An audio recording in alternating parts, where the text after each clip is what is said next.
Hello the students, welcome back to Shaptar academy. So ఇదే కొత్తగా ఎవరైనా వస్తే ఛానల్ని సబ్స్క్రైబ్ చేసి అస్సలు మర్చిపోకండి. అండ్ కంటెంట్ ఇన్ఫర్మేషన్ వస్తే మీ ఫ్రెండ్స్కి షేర్ చేయండి, ఒక లైక్ ఇవ్వండి.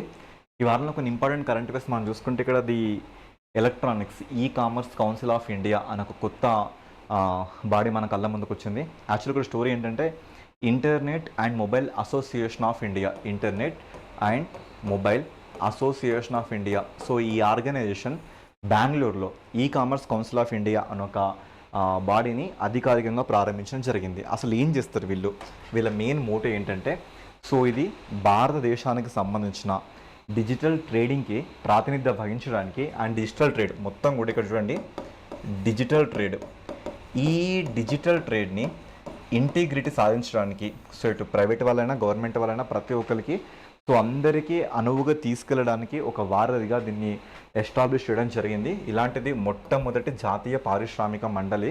సో ఇలా ఒక ప్రత్యేకమైన, అంటే అన్నింటిని ముందుకు తీసుకోవడానికి ఏర్పడిన ఒక మొట్టమొదటి పారిశ్రామిక మండలిగా దీన్ని మనం చూసుకోవచ్చు. ఓకే, దీన్ని ఎవరు ఎస్టాబ్లిష్ చేశారంటే మీ సమాధానం వచ్చేసి internet and mobile association of India వీళ్ళు దీన్ని తీసుకొచ్చారని చెప్పొచ్చు. ఓకే, వీళ్ళు ఏం చేస్తారు అంటే టార్గెటెడ్ పాలసీ అడ్వకేసీ, ఇక్కడ పాలసీ మేకర్స్ కానీ, సో రీసెర్చ్ కానీ, ఇండస్ట్రీస్ కానీ, వాళ్ళందరికీ కన్జ్యూమర్ ప్రొటెక్షన్ కానీ, ఆన్లైన్ కామర్స్ కానీ, సో డిజిటల్ పేమెంట్స్ కానీ, ఇవన్నీ ఫెసిలిటీస్ వాళ్ళకి కల్పిస్తారు. ట్రేడ్ లాజిస్టిక్స్ సంబంధించిన ఎక్స్పాన్షన్ ఎలా విస్తరించాలి ఇండియాలో చెప్తారు. మైక్రో స్మాల్ మీడియం ఎంటర్ప్రైజెస్కి ఎలా ఊతం ఇవ్వాలి, ఇవన్నీ ఏని ఎట్లా వాడుకోవాలి ఇవన్నీ చెప్తూ ఉంటారు. ఓకే, నెక్స్ట్ కరెంట్ అఫైర్స్ వచ్చేసి మనకి ఇక్కడ మీకు తెలుసు ఇప్పటికే స్కైరూట్ వచ్చేసి విక్రమ్-1 రాకెట్ని సక్సెస్ఫుల్గా ప్రయోగించింది. ద మిషన్ ఆగమనం విక్రమ్-1 స్కైరూట్ ఏరోస్పేస్, ఇది ఒక ప్రైవేట్ కంపెనీ. ఓకేనా, స్పేస్కి సంబంధించిన ప్రైవేట్ కంపెనీ. ఈ కంపెనీ వాళ్ళ మిషన్ ఆగమనం కింద విక్రమ్-1 విజయవంతంగా ప్రయోగించి దీంతో మల్టిపుల్ పేలోడ్స్ అంటే ఏంటంటే ఈ రాకెట్లో మనం పెడుతున్న కొన్ని ఇన్స్ట్రుమెంట్స్, అలా మల్టిపుల్ పేలోడ్స్తోని దీన్ని లో ఎర్త్ ఆర్బిటాల్, అంటే ఎర్త్కి చాలా దిగువనున్న ఒక కక్ష అన్నట్లుగా దాన్ని ప్రవేశపెట్టడం జరిగింది. ఇలా చేసిన ఒక ప్రైవేట్ సంస్థగా మన దేశంలో మొదటగా ఇది కళ్ళ ముందు కనిపిస్తుంది. మిషన్ ఆగమనం బాగా నేను తీసుకొచ్చినాం కదా, అభివృద్ధి చేసే సంస్థ వచ్చేసి స్కైరూట్. వీళ్ళకి ఫెసిలిటీ అందించింది ఎవరంటే ఇన్స్పేస్, అంటే Indian national space promotion and authorisation. వీళ్ళు దీనికి వాళ్ళకి ఫెసిలిటీస్ కల్పించారు. లక్ష్యం ఏంటంటే ఇట్లా మొదటిసారిగా ఒక ఆర్బిటాల్లో ప్రవేశపెట్టడం అనేది వీళ్ళ కాన్సెప్ట్ అన్నట్లుగా. ఓకేనా, సో ఇది మన దేశంలో ఇండియా స్పేస్ పాలసీ 2023 ఉంది. దాని ప్రకారంగా వీళ్ళకి ఇలాంటి ఫెసిలిటీస్ కల్పించారంటే ప్రైవేట్ సంస్థలు కూడా స్పేస్ రంగంలోకి రావాలి అనే ఉద్దేశంతో దీన్ని తీసుకొచ్చారు. ఓకేనా, సో వీళ్ళు జూలై 12 నుంచి ఆగస్టు 4 మధ్యలో ఇలాంటివి జరుపుకోవచ్చు. సో ఇది ఒక 450 కిలోమీటర్ లెవెల్లో హైట్లోకి మనకి ఇది వెళ్ళడం జరిగింది. ఓకేనా, ఇక్కడ చూసుకుంటే మనకి ఇందులో కొన్ని పేలోడ్స్ ఉన్నాయి అన్నట్లుగా. కోప్ అని, సోలార్ S3 అని, DCU-BED అని, ఎంబ్రేస్ అని, అదేవిధంగా ఇక్కడ చూసుకుంటే సివి రామన్, విక్రమ్ సారాభాయ్, APJ అబ్దుల్ కలాంల పేరులతో కొన్ని ఇంక్లూడ్ చేసి, ఇవన్నీ మనకు అనవసరం. ఇలాంటి సంస్థ మన దేశంలో ఏదంటే స్కైరూట్ అని మీరు చెప్పండి. నెక్స్ట్ మనకి మనాస్బల్ లేక్ ఇప్పుడు న్యూస్లోకి వచ్చింది. యాక్చువల్గా ఈ లేక్ మనకి ఏంటంటే జమ్మూ కాశ్మీర్లో మనాస్బల్ లేక్ అని ఒక లేక్ ఉంది. 70,000 స్క్వేర్ ఫీట్ ఇంత ఏరియాలో మనకు కనబడుతుంది. దీన్ని మొత్తాన్ని ఇప్పుడు శుభ్రం చేయడం జరిగింది, అంటే ఇందులో ఉన్న పూడిక సిల్ట్ మొత్తాన్ని తీసేయడం జరిగింది. ఆ కాంటెక్స్లో ఇది ఇప్పుడు న్యూస్లోకి వచ్చింది. సో ఇది ఇప్పుడు మనకి ఎక్కడుంది, జమ్మూ కాశ్మీర్లో లొకేట్ అయింది. ఈ లొకేట్ అయిన డిస్ట్రిక్ట్ ఏంటని అడగచ్చు. ఆ డిస్ట్రిక్ట్ పేరు ఏంటంటే గాందేర్బల్ జిల్లాలో ఇది మనకు కనబడుతుంది. ఒక 30 కిలోమీటర్లు శ్రీనగర్కి దీనికి ఉన్న డిస్టెన్స్ ఒక 30 కిలోమీటర్స్ ఉంటుంది.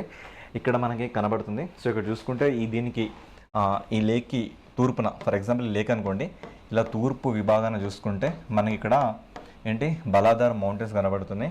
ఓకే, అదేవిధంగా మన నార్త్ చూసుకుంటే ఇక్కడ కరేవా మృత్తికలు కనబడుతున్నవి. ఓకేనా, అదేవిధంగా మన సౌత్లో చూసుకుంటే ఇక్కడ అతాంగ్ హిల్స్ అని కొన్ని కనబడుతున్నాయి. మొత్తానికి అయితే జమ్మూ కాశ్మీర్ పేరు వినంగానే మీకు దాల్ లేకు, ఊలార్ లేకు, ఒకెన్సర్ లేకు, దాంతోపాటుకి ఇప్పుడు మనాస్బల్ లేక్ని కూడా గుర్తుపెట్టుకోండి. ఇవైతే డెఫినెట్గా గుర్తుండాల్సిందే. There is no way to escape. Next మనకి ఫీఫా వరల్డ్ కప్ జరిగిందండి, 2026లో జరిగింది. ఎవరు విన్ అయ్యారు? స్పెయిన్ అర్జెంటీనా మీద విన్ అయింది. ఓకే, సో లియోనల్ మెస్సీ వరుసగా రెండోసారి టైటిల్ గెలుచుకోవాలనే ఆశలకు తెరదించుతూ అదనపు సమయం అర్జెంటీనా 1-0 తేడాతో ఓడించిన స్పెయిన్ కొత్త ఫీఫా ప్రపంచ వరల్డ్ కప్ను సాధించింది. సో ఎవరు సాధించారంటే, సో మెస్సీ, మీ అందరూ తెలుసు కదా, సో సాధించడం జరిగింది.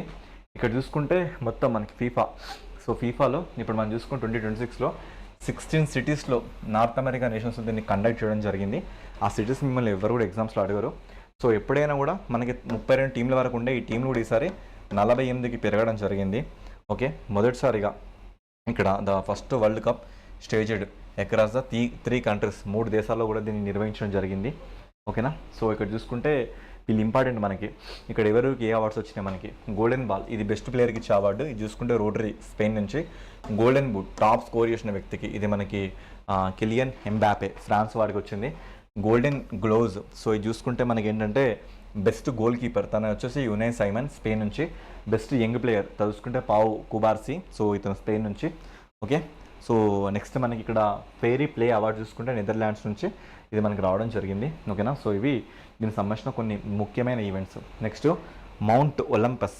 ఓకేనా, మౌంట్ ఒలంపస్ అనేది మనకి గ్రీక్లో ఉంది. అందరూ ఒడిస్సీ మూవీ చూసారా? ఒడిస్సీ ఎవరెవరికి ట్రాయ్ వర్సెస్ గ్రీస్కి జరుగుతుంది. సో ఆ గ్రీస్లో మనకి మౌంట్ ఒలంపస్ ఉందని. మౌంట్ ఒలంపస్ యునెస్కో ప్రపంచ వారసత్వ జాబితాలో మిశ్రమ ప్రదేశంగా చేర్చాలని గ్రీకు ప్రతిపాదన ఉంది. సో ప్రజెంట్ దక్షిణ కొరియా బుసాన్లో ఈ ప్రపంచ వారసత్వ సంపద సంబంధించిన మీటింగ్స్ జరుగుతున్నాయి. అక్కడ వీళ్ళు ఈ ప్రతిపాదన ఇవ్వడం జరిగింది. సో చూసుకుంటే ఇది ఎక్కడుంది మనకు, మౌంట్ ఒలంపస్ గ్రీస్లో ఉంది. సో గ్రీస్ మనకి మధ్యధరా సముద్రానికి ఇట్లా ఏజెన్సీ నానుకొని ఇక్కడ మనకి ఒలంపస్ కనబడుతుంది. ఓకేనా, ఇదే స్టేట్మెంట్స్ ఇక్కడ అడగడం జరుగుతుంది.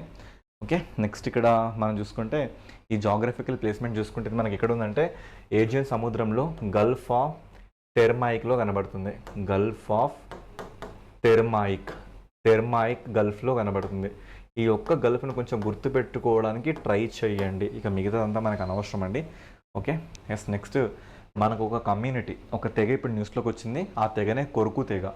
మధ్యప్రదేశ్లో ఖండ్వా అండ్ బుర్హాన్పూర్ జిల్లాలో 150 గ్రామాలకు చెందిన ఆదిమ కొరుకు సమాజానికి సంబంధించి 2000 మంది సభ్యులు నిరసనని ప్రదర్శించారు. మరి వీళ్ళు ఎందుకు నిరసన చేశారు, అసలు ఈ ట్రైబ్ ఎక్కడి నుంచి వచ్చింది, ఇది చూసుకుందాం. కొరుకు ట్రైబ్ చూడగానే మీకు ఏం గుర్తు రావాలి? మధ్యప్రదేశ్ గుర్తు రావాలి. కొరుకులకు ప్రాచీన, ప్రధానంగా గ్రామీణ శాంతియుత ఆదివాసీ సమూహం. వీరిని భారత ప్రభుత్వం షెడ్యూల్ తెగ ఎస్టీస్గా గుర్తించడం జరిగింది.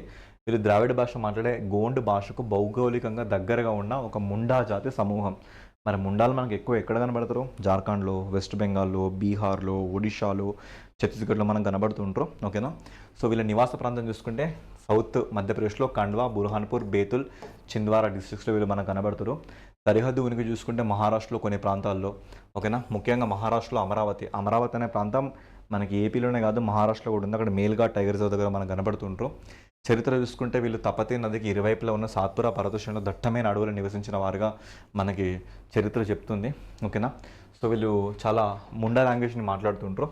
సో వీళ్ళు వచ్చేసి మనకి ముండాకి సంబంధించిన లాంగ్వేజ్ని మాట్లాడుతూ ఉంటారు. ఓకేనా.